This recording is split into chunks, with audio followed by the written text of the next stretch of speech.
Thank you everyone for coming. I'm excited to be here. So I'm going to talk for about 25 minutes about creating your financial plan and what that means and how that works. So my name's David Ehrenberg. I'm the CEO of Early Growth Financial Services. We are a professional services firm that works with venture-backed companies. We have about 165 to 175 active clients. 95% of our companies are venture-backed companies in the technology space. We're based in the Bay Area and in LA, specifically in Santa Monica and in San Francisco. I have 42 people that work for me, and they are a combination of CFOs, controllers, accounting managers, and senior accountants. So we are an outsourced finance and accounting organization for early stage tech companies.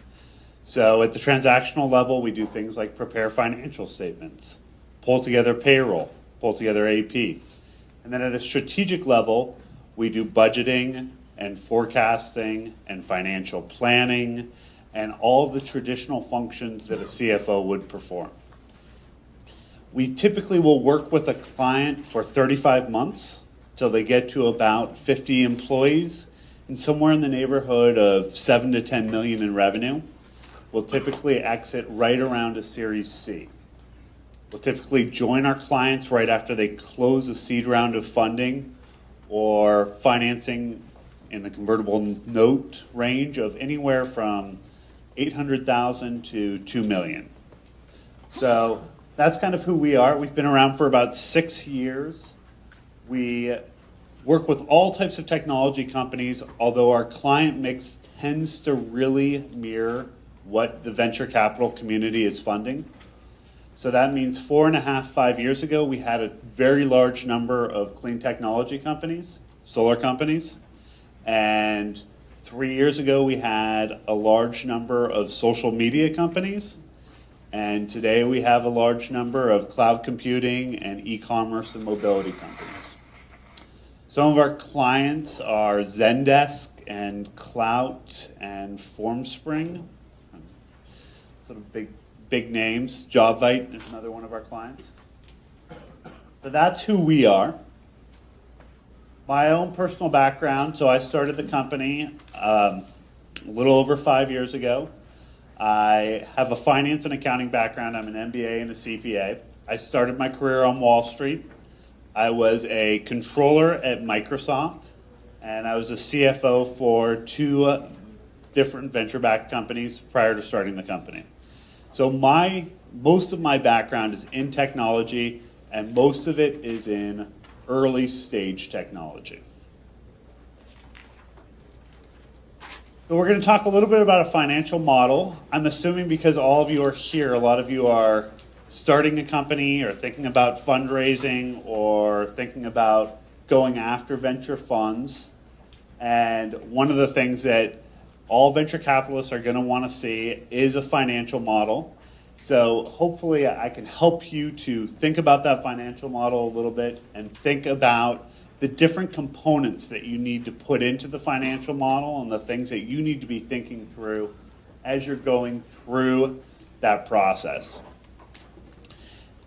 If any of you have put together a pitch deck, there's sort of what's become the quintessential, very common pitch deck that most venture capitalists are used to seeing now. It's typically 10 to 12 slides, and there's 2 finance slides that are contained in that pitch deck.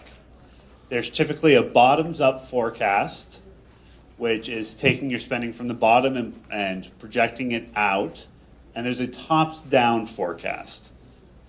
We'll talk about both of those items and what they mean and what they look like.